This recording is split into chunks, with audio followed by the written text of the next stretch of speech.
कहते हैं कि इंसान की किस्मत कभी भी चमक सकती है और वो रातों रात अमीर बन सकता है।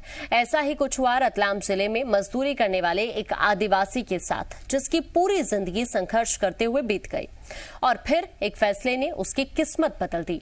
आदिवासी मजदूर बुढ़ापे में करोड़पति बन गया और ये बदलाव कलेक्टर के एक आदेश के बाद हुआ। 50 साल से जमीन के लिए संघर्ष कर रहे किसान को कलेक्टर ने उसकी 16 बीघा जमीन वापस दिला दी है। वो अब अपनी जमीन का मालिक बन गया है। कलेक्टर के इस काम की सीएम शिवराज सिंह चौहान ने भी ट्वीट कर तारीफ की है।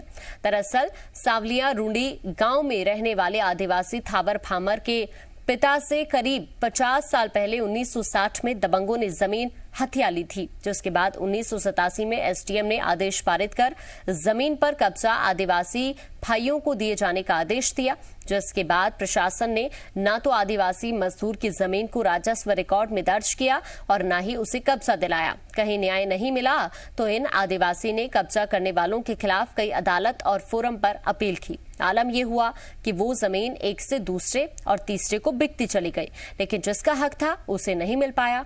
बीते दिनों बुजुर्ग ने कलेक्टर कुमार पुरुषोत्तम को अपनी दर्द भरी कहानी सुनाई। इसके बाद तुरंत कलेक्टर ने एसडीएम किसान की जमीन के दस्तावेज तैयार करने के आदेश दिए। फिर 8 जुलाई को थावरा और उसके भाइयों को उनकी जमीन के कागज तैयार करने के लिए सौंप दिए।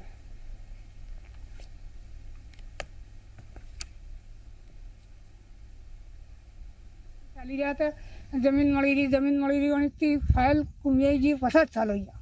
पहले कैसे केस लगाया था? कितने साल से चक्कर लगा रहे थे अधिकारी के? खूब बार लगाया। हमारे पूरे राजस्व की टीम है, जिसमें एसडीएम, नायब तहसीलदार, आरआई, पटवारी, सबने मिलकर 7 दिन में न केवल रिकॉर्ड दुरुस्ती करी, उस आदिवासी परिवार का नाम अंकित किया, बल्कि आज उसको कब्जा भी दिला दिया। तो एक व्यक्ति, जो एक पूरा परिवार भील आदिवासी जो 50 साल से भटक रहा था, आज न केवल भूमि स्वामी हो गया, वरन जमीन का कब्जेदार भी हो गया।